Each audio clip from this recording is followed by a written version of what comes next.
வணக்கம். நாம் இந்த வீடியோவில் டைப்ஸ் ஆஃப் டிசி பிரிட்ஜினை பற்றி காண்போம். பொதுவாக எலக்ட்ரிக்கல் காம்பவுண்ட் ஒரு பாலம் அல்லது ஒரு வளைய அமைப்பில் அமைக்கப்பட்டிருந்தால் அந்த மின்சுற்றுக்கு பிரிட்ஜ் என்று அழைக்கப்படுகிறது. எலக்ட்ரிக்கல் மெஷர்மெண்ட் பிரிட்ஜ் ஆனது அன்னோன் குவான்டிட்டியான ரெசிஸ்டன்ஸ், இண்டக்டன்ஸ் மற்றும் கெப்பாசிட்டன்ஸை அளவிட பயன்படுகிறது. பொதுவாக பிரிட்ஜஸ் இரண்டு வகைப்படுகிறது. ஒன்று டிசி பிரிட்ஜ், இன்னொன்று ஏசி பிரிட்ஜ் ஆகும்.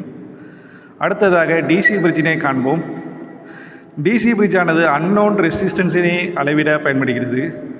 பொதுவாக டிசி பிரிட்ஜ் ஆனது வீன்ஸ்டோன் பிரிட்ஜ், கெல்வின் பிரிட்ஜ் என இரண்டு பிரிவுகளை கொண்டது. வீன்ஸ்டோன் பிரிட்ஜ் ஆனது மீடியம் ரெசிஸ்டன்ஸ் வேல்யூவை அளவிட பயன்படுகிறது. கெல்வின் பிரிட்ஜ் ஆனது லோ ரெசிஸ்டன்ஸினை அளவிட பயன்படுகிறது. அடுத்ததாக வீன்ஸ்டோன் பிரிட்ஜினை காண்போம். வீன்ஸ்டோன் பிரிட்ஜ் என்பது பிரிட்ஜின் இரு முனைகளை சமப்படுத்துவதன் மூலம் தெரியாத மின்தடைகளை துல்லியமாக அளவிட பயன்படக்கூடிய ஒரு மின்சுற்று ஆகும்.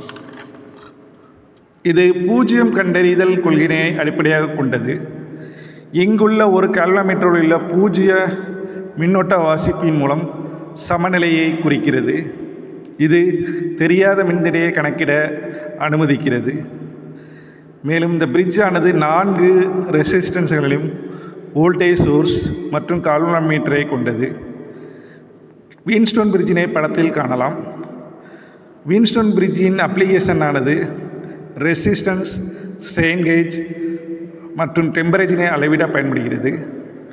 இதன் லிமிட்டேஷன் ஆனது it is not suitable for low resistance மெஷர்மெண்ட்டுக்கு இது சூட்டபிள் ஆகாது. அடுத்ததாக கெல்வின் பிரிட்ஜ். கெல்வின் பிரிட்ஜ் ஆனது கெல்வின் டபுள் பிரிட்ஜ் என்று அழைக்கப்படுகிறது. இது லோ ரெசிஸ்டன்ஸ், அதாவது லெஸ் தென் 1 ஓமுக்குள்ள ரெசிஸ்டன்ஸை அளவிட பயன்படுகிறது. கெல்வின் பிரிட்ஜ் ஆனது வீன்ஸ்டோன் பிரிட்ஜின் மாடிஃபைடு வெர்ஷன் ஆகும்.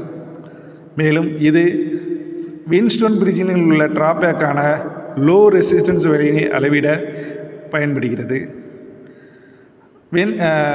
கெல்வின் பிரிட்ஜினை படத்தில் காணலாம். நன்றி, வணக்கம்.